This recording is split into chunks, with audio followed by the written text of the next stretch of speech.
good success that I've had with it as well.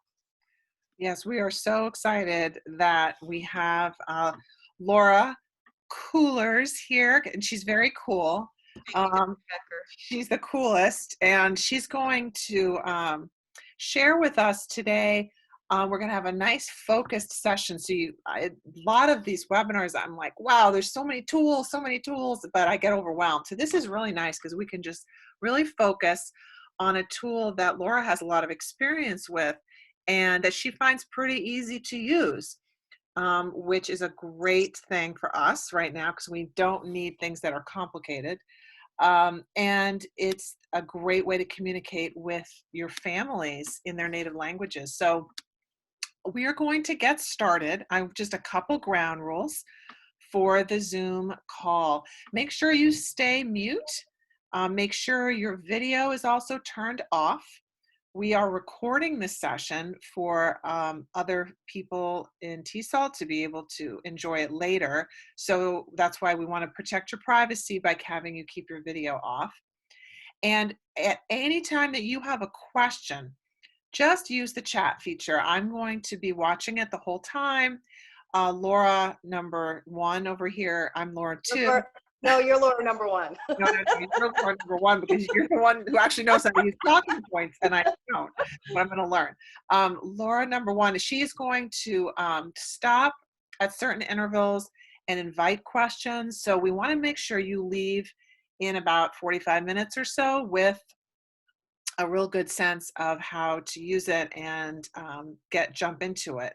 So again, I welcome you. My name is Laura Becker. I'm the president of New York State TESOL Association, and I have been just humbled and overwhelmed by the amazing outpouring of support from all of our educators who are volunteering their time on top of all the work. All of our jobs have just like tripled in time, size, etc. We're working from home. We are all under a lot of strain, especially in New York City.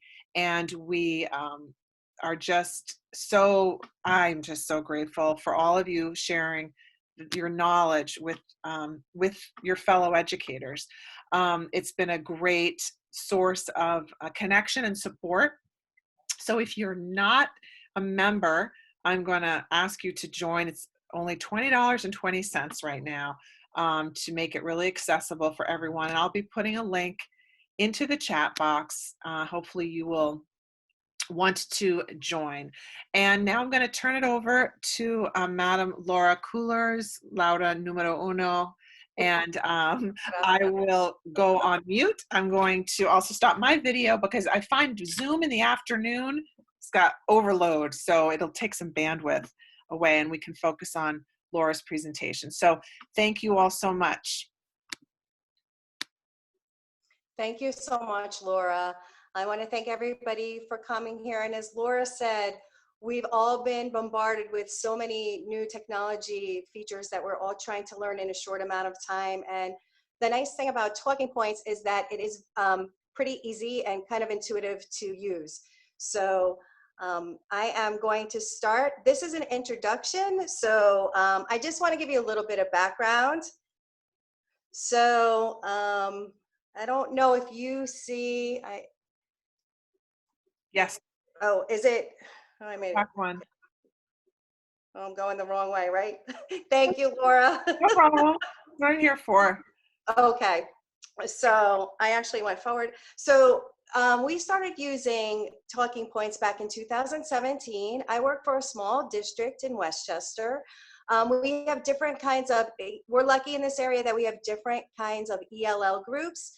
So there's the Hudson Valley Arbor in Southern Westchester BOCES, then at Putnam, Northern Westchester BOCES, there's also other groups. So I'm very fortunate to be able to attend different meetings from different educators around this area.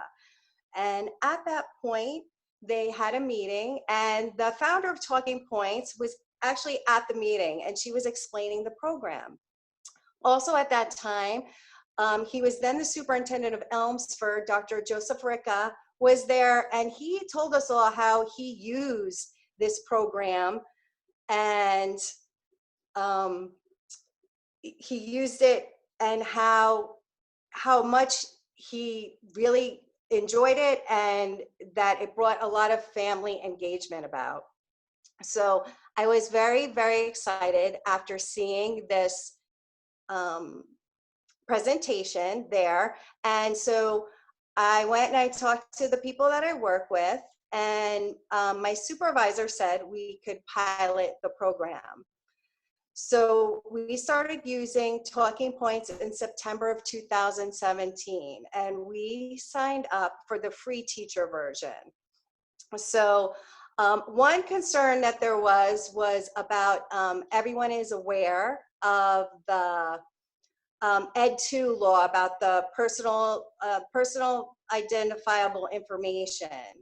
So I'm going to go on, and we'll address that too, but I also get emails from Talking Points, and they said that they do not share their information with anyone. So if there are any concerns regarding that, it should be okay if your administrators have any problems with that. So the thing about Talking Points is, what is so powerful about it?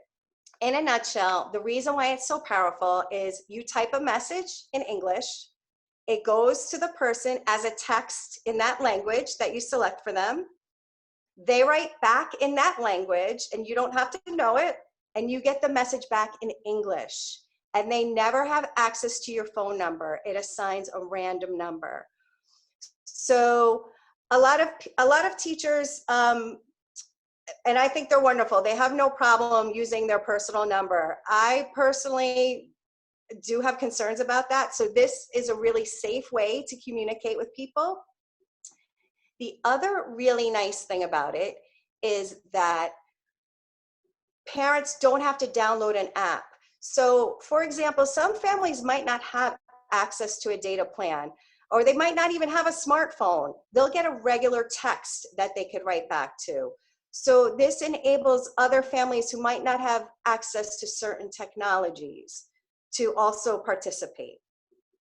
I wanted to show with you, so this is an actual screenshot from my phone. Now, when I send a message, I have myself as a contact as well, so I could see what it looks like when I send a message.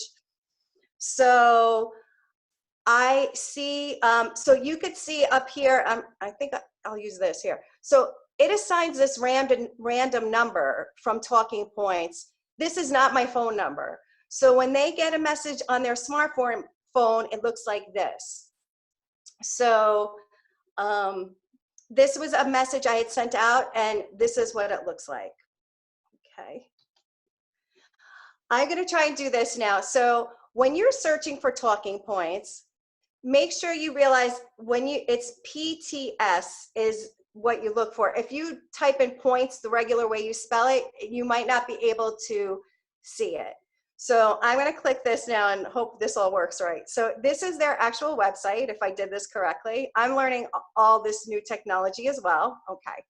So this is what the website looks like. So you can sign up over here for free. Right now, they do have a promotion, and I think I speak about it at the end. They have a different version. I'll talk about it more at the end, but I just signed up for the free teacher version. And I just wanted to scroll down here because this part was the really powerful part for me. This is how it works. And you could look at this at your own pace, but the part for me that was amazing is right here, this 100 languages. So for these low incidence language, I'm going to click over here, see the full list.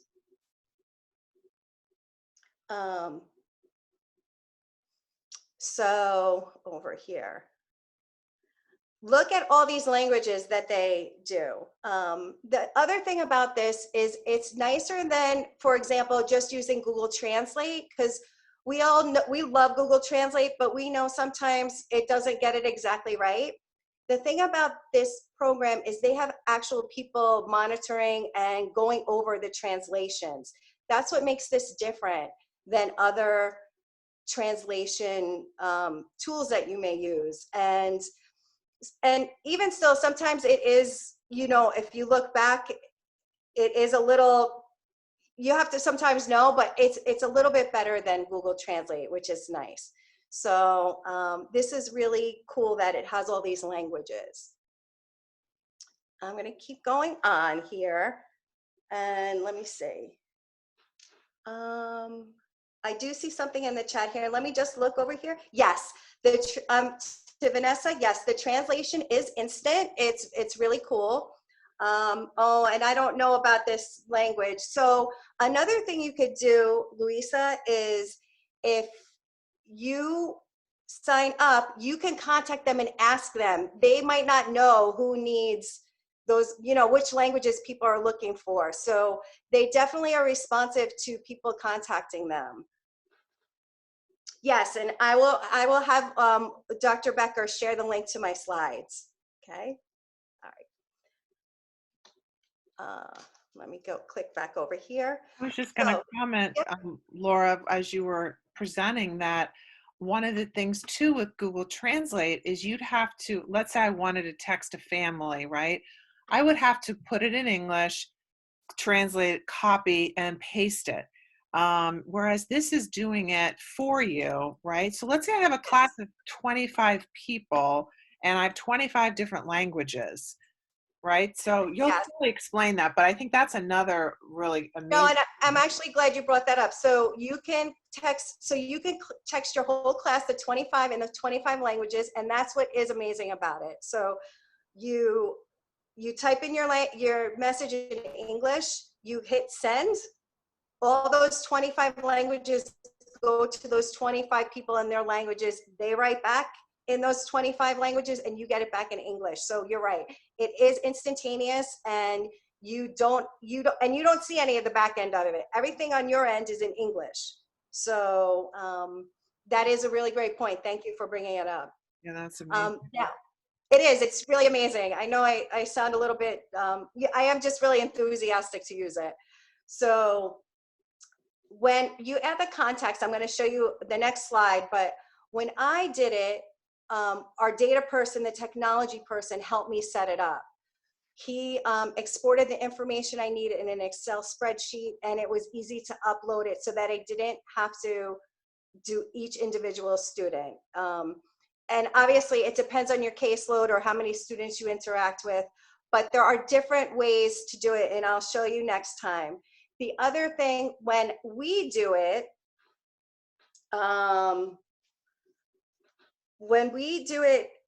and this is a tip that I use. So in my school, we're not allowed to put in the last names. So when we went through, what I end up doing, because when you compose a message, there is a relationship field where you say whether it's the mother or the father is the contact. But for some reason, when you're composing a message, you don't necessarily get to see that. So what I do for each of the phone numbers is I make the last name say mom or dad, so I know which parent or guardian I am texting for the child. So you would put a contact like Maria mom or something like that's how you would do it. Okay. yes, here, let me go to the next slide. It'll be a little bit more clear. So here's a screenshot of adding contacts. So you could add the contacts yourself, and this down here is what it looks like. So you put in the student name and the contact name. So what I do is the student name, like you said, would be Maria. So then contact name, I write Maria mom. I have to put mom in there somewhere. Then relationship is a drop-down menu, and it's mother, father, sibling, there's aunt, uncle, grandparent.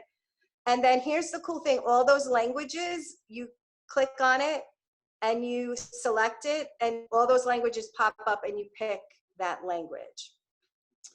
Okay, and then you put in the phone number. So there's other ways to do it too. I didn't do it this way. There's a code you can invite families to do. And we did it from an Excel spreadsheet back when we set it up.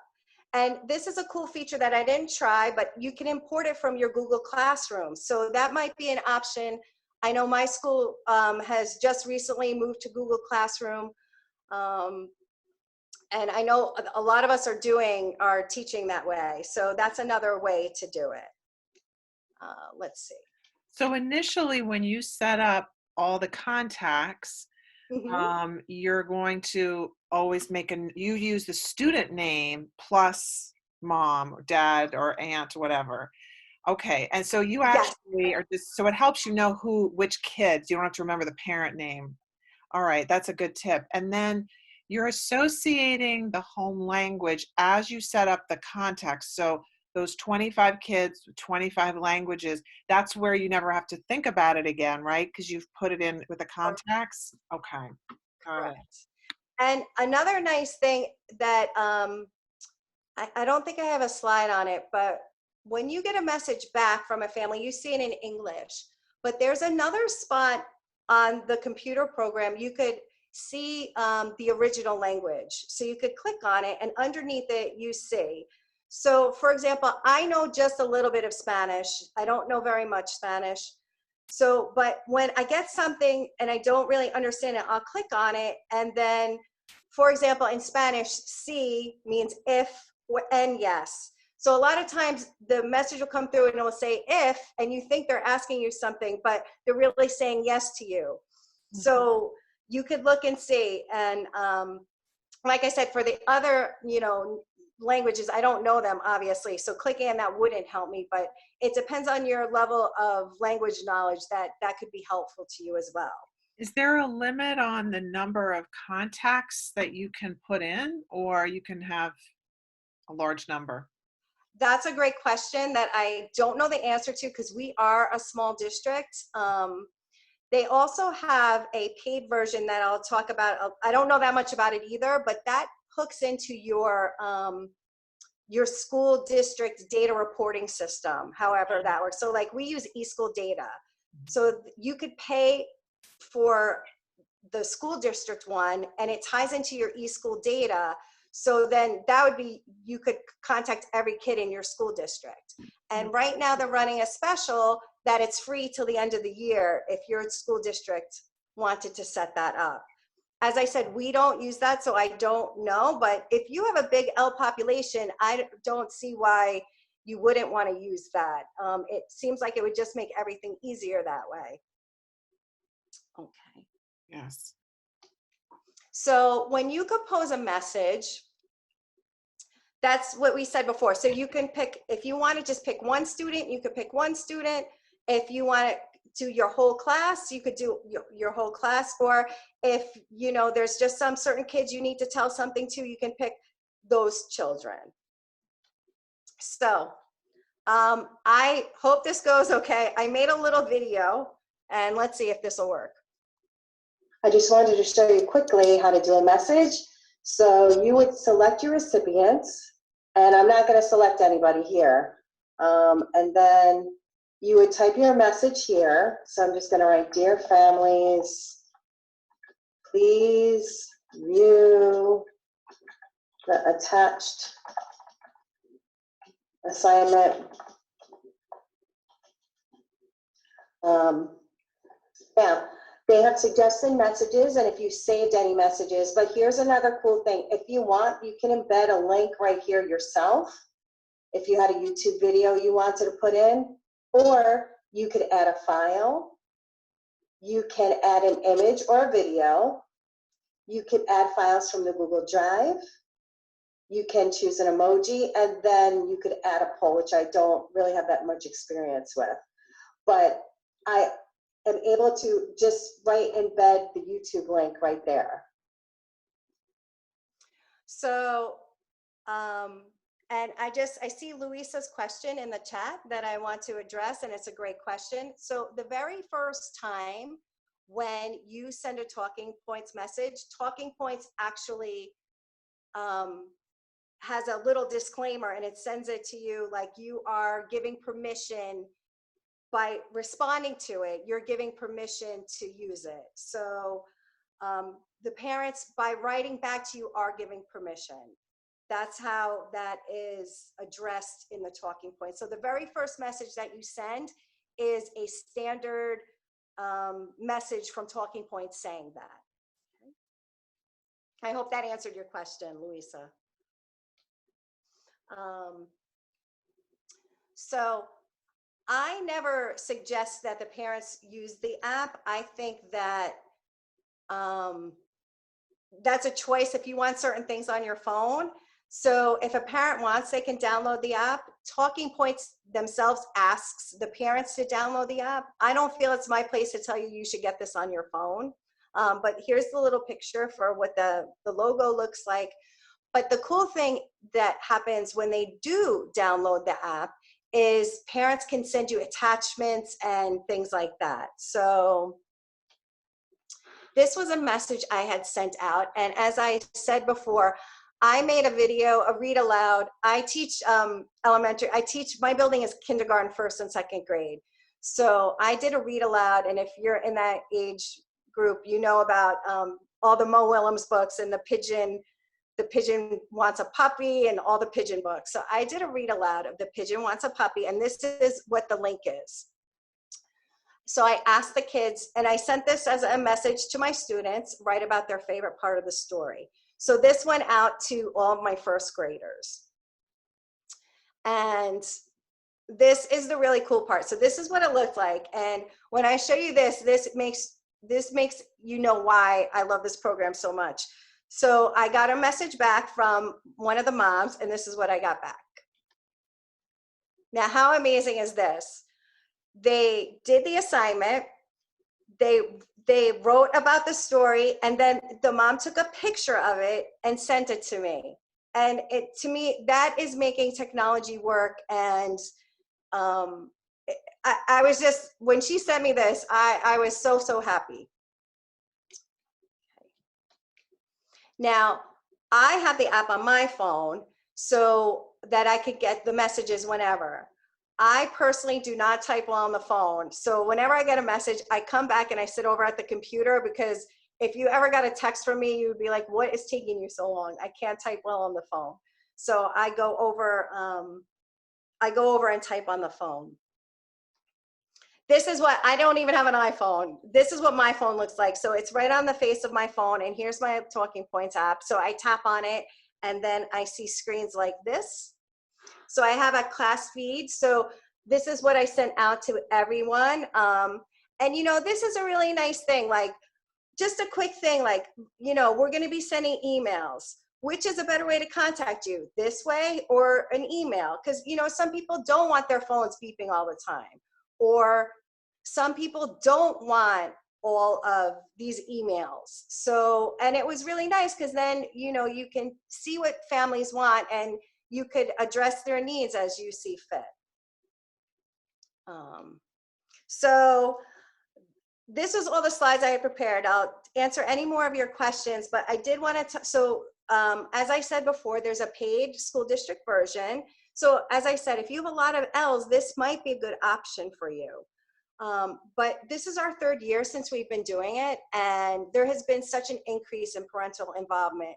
Think about it, if you're an L family and you know you're getting Google Classroom, or you're getting all these emails from the teacher. Like this morning, one of my teachers called me and said, you know, so-and-so hasn't logged on to Google Classroom. So I text the mom and I said, you know, are you having a problem? Do you have the password? So she wrote back and said, I don't have the code. So I got the code from the teacher and we sent it to the mom. Another thing was we use a program called RazKids. So, you know, we're supposed to be I contacted all the teachers I work with. Is everyone logging into RazKids? The teachers who told me no, they're not. Talking Points. Are all the children, you know, are you having any problems getting onto RazKids? And, you know, some parents lost the password, so I get the information for them. It really is so warm and welcoming, especially for those low incidence languages. As I said, I am so happy that we use it. So I hope that was a good introduction. Do you have any more questions? And Laura, do you want me to stop sharing the screen?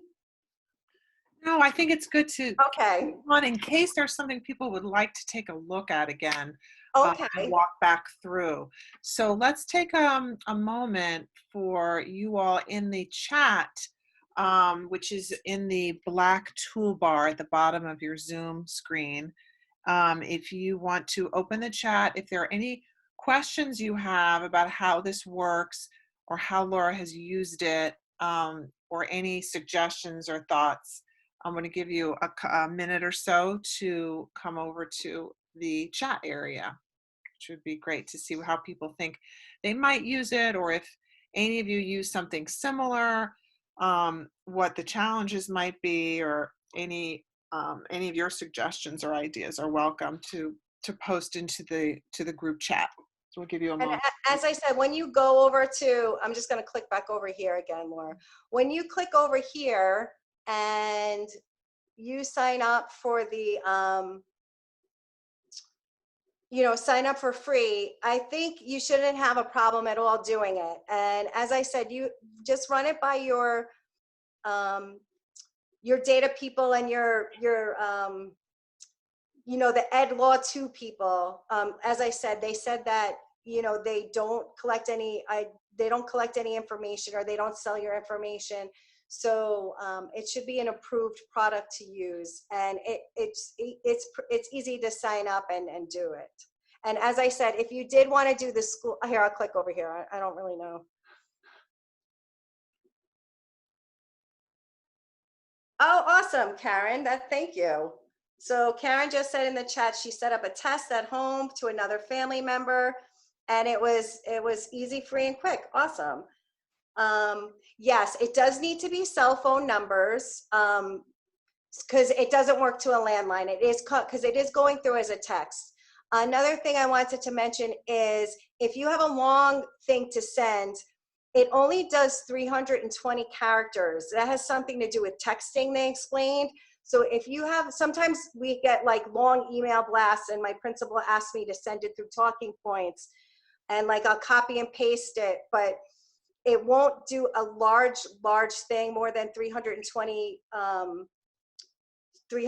characters. So you might have to send it in multiple pieces, but that's the reason why, is it has to do with texting. And yes, that is awesome, Cassandra. Yes, you can definitely schedule messages to go out. And I just did that the other day because, I wanted to make sure, and I think we're all in the same situation, that, we have so many things, and even like responding to our emails, like I know I want to send a message. If I don't schedule it, I might forget to do it, just because we have just such an influx of things coming in. So you definitely can do it. Is there a way to use it for email?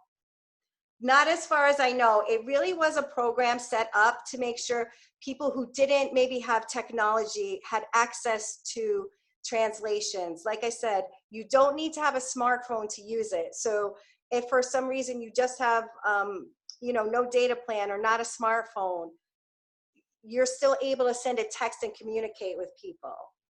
So that's a great question, Patricia. I know I open up, from the teacher's end, I know I do it on the computer. That's a great question. I don't know the answer to that. If they have downloaded the app to their phone, maybe parents can also download it to their computer the way I did as a teacher. And I don't know any other programs that uses an email for that. Let me just see if I can scroll up over here. And as I said, the school district one is free till the end of the year. Just want to make sure I didn't miss any other questions. Just Joy's question about just setting it up. So I'm trying to remember, because I did do it, about 3 years ago. So what happens is, when I signed up, I think it might have to do with the way you signed up. Personally, when I signed it up, when I signed up for it,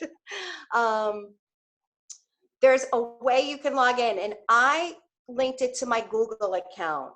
So when I log in, I sign with Google. So when I downloaded it to my phone, it's already linked. So I think it has to do with the way you sign in. So you can have it on your phone and you can have it in your computer, but it has to do with the way you log in. I hope that I hope that answered that question. So yes, if you set it up on your phone, so when you go and do it on the computer, you'll log in the same way you logged in on your phone, and it's connected. It's synced actually. Let me just see what else. Okay. But it really, really does.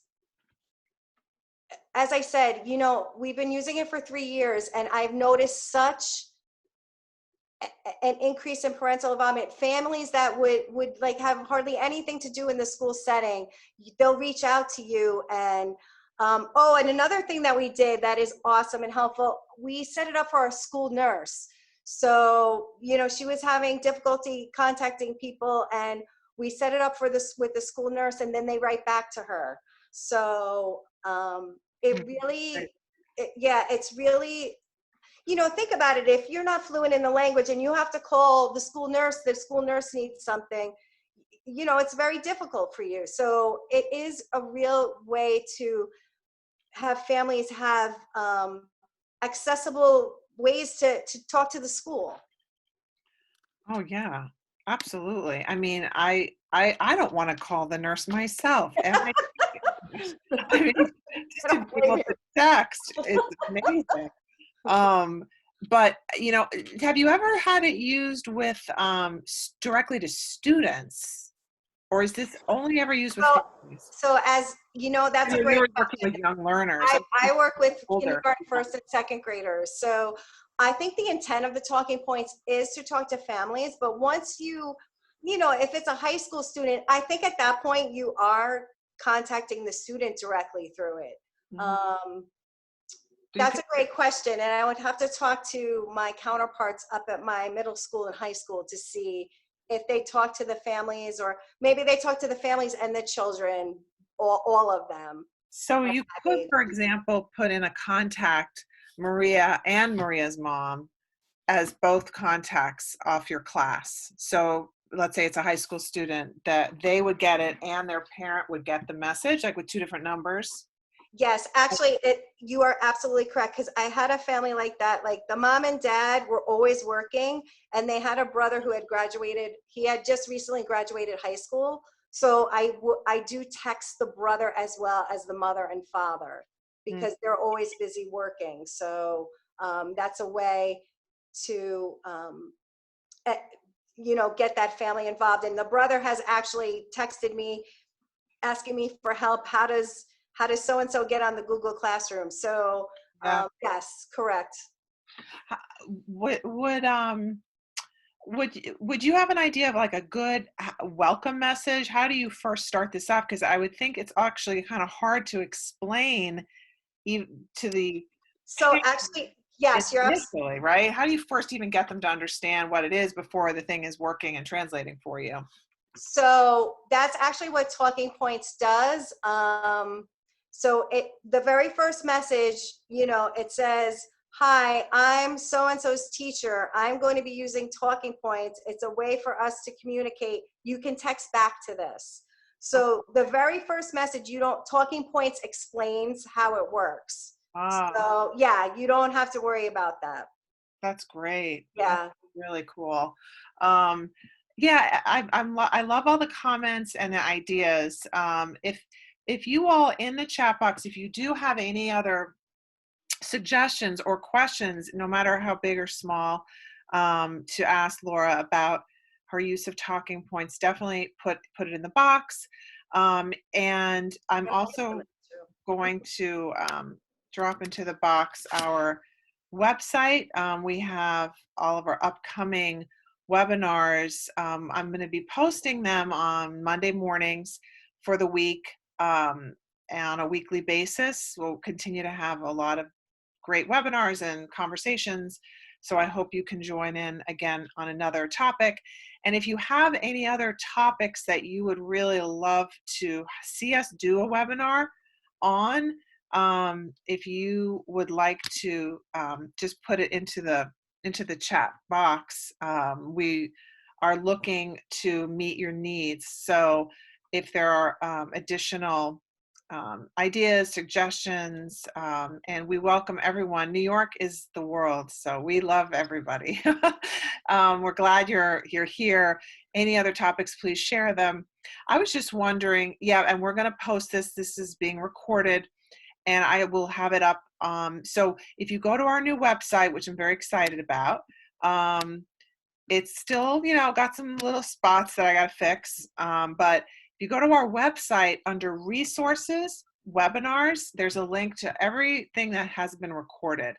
And if you are a New York State K-12 teacher or school leader and want CTLE, you can also apply for that. Which I think is very nice. Thank you for doing that. That is awesome. Well, yeah, we've had I'm glad because, people are spending a lot of time, investing in their learning. And so it's great to, at least be able to acknowledge it in some way. So I've put some of those links there in the chat area. I was just wondering, why is it free for people? I mean, this is free for you unless you go to a district level, and then that's where they're making their income, I guess. Okay. They do have, I guess when the founder started this, she had a lot of help. She has a lot of global partners. It might even say down here. Okay. So I think what happened is, I'm going to go down here. Okay. I thought, I think that's why it's free. They have a lot of business and technical support for it. That's why it's free for us. I'm going to hit About Us. Okay. And Really, really great.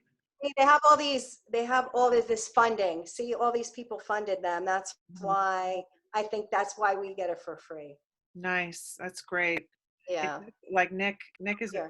is on, and I know I agree. It is a great resource. Wow. I wish if I were still in the classroom, I would be using this all the time. And I'm thinking about actually in my community, I live in Long Island, and we have a large Spanish speaking population who really rely on the phone for any kind of digital contact. And to be able to quickly message out, and not have to make sure that my translation is okay enough, is a huge time saver. And then when you have multiple languages, wow, really, really useful. So I want to thank Laura so much. Laura Power. I want to thank you, Laura. We got to do this again. We're a good team.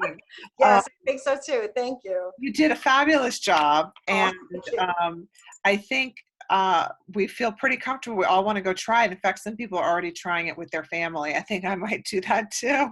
I'll message my husband in Pashto to clean the sink out, see what happens. He'll have a good excuse of why he didn't understand. And I wish everyone safety and health. We have one more webinar today at 4:00 with Christine Rosalia. So some of you might be hopping over to that. Have a nice stretch away from the Zoom, and feel free to email me at any time with your ideas, suggestions, questions at prez@NiceTESOL. So take care, everybody. Yes, thank you so much. Have a great afternoon. Bye-bye.